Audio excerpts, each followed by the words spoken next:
सुप्रभात सुपसपेरा, कैसे हैं आप लोग। बात करेंगे आज कहानी लपक लड्डू की।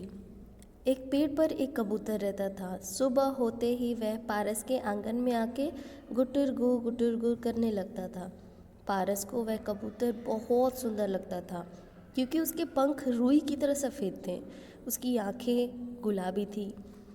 अब पारस रोज उस कबूतर का पीछा करता था। पारस के घर वाले पारस को घर से बाहर नहीं जाने देते थे क्योंकि पारस मात्र 5 साल का था। पारस के हाथ पैर छोटे छोटे थे क्योंकि वो छोटा बच्चा था। लेकिन पारस को कबूतर के आगे पीछे भागना बहुत ही अच्छा लगता था। एक दिन पारस भी कबूतर की तरह गुटुरुगु करने लगा। कबूतर ने सोचा यह मेरा नकल उतार रहा है, मेरा नकल उड़ा रहा है। तो कबूतर को गुस्सा आ गया और उसने गुस्से में अपनी चोंच से पारस के हाथ में मार दिया। जब कबूतर ने पारस के हाथ में मार दिया तो पारस के हाथ से खून निकलने लगा। खून ऐसे निकल रहा था मानो जैसे पिचकारी से रंग निकलता हो। कबूतर को यह देख कर के आश्चर्य हुआ क्योंकि कबूतर ने इतना नहीं सोचा था कि इतना ज़्यादा चोट लग जाएगा। तो कबूतर नदी के किनारे गया, चोंच में ठंडा पानी भर के लाया और ऊंचाई से एक एक बूंद करके पारस की हथेली पर सावधानी से टपकाने लगा। ठंडक से खून थम गया।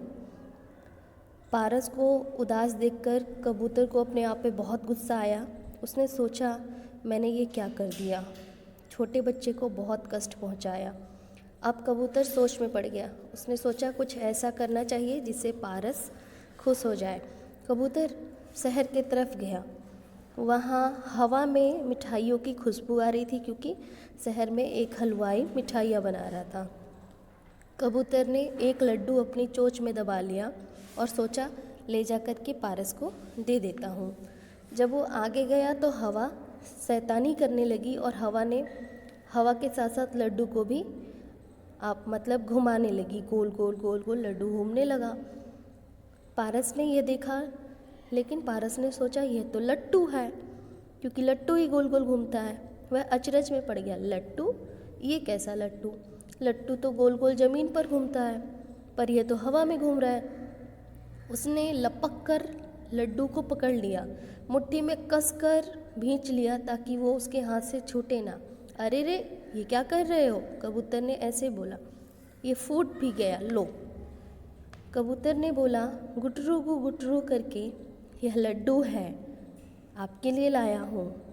पारस उसकी भाषा समझ गया। वह कह रहा था लड्डू खाओ। पारस ने नहीं खाया। वह सोचने लगा कबूतर के साथ ही खाना चाहता हूँ, कबूतर के साथ ही खाऊंगा। उसने मीठा लड्डू उसकी ओर बढ़ाया। कबूतर ने अपनी गर्दन जोर से हिला करके मना कर दिया, मैं लड्डू नहीं खाऊंगा वरना लड्डू की तरह गोल गोल हो जाऊंगा। पारस के चेहरे पे हंसी फटाक से दौड़ पड़ी। पारस हंसने लगा। कबूतर भी खुशी से नाचने लगा क्योंकि उसे लगा कि पारस ने कबूतर को माफ़ कर दिया है। वास्तव में पारस ने कबूतर को माफ़ कर दिया था। अब लड्डू दोनों ने मिलकर खाया। दोनों मगन होकर के हिल मिल कर के लड्डू खाने लगे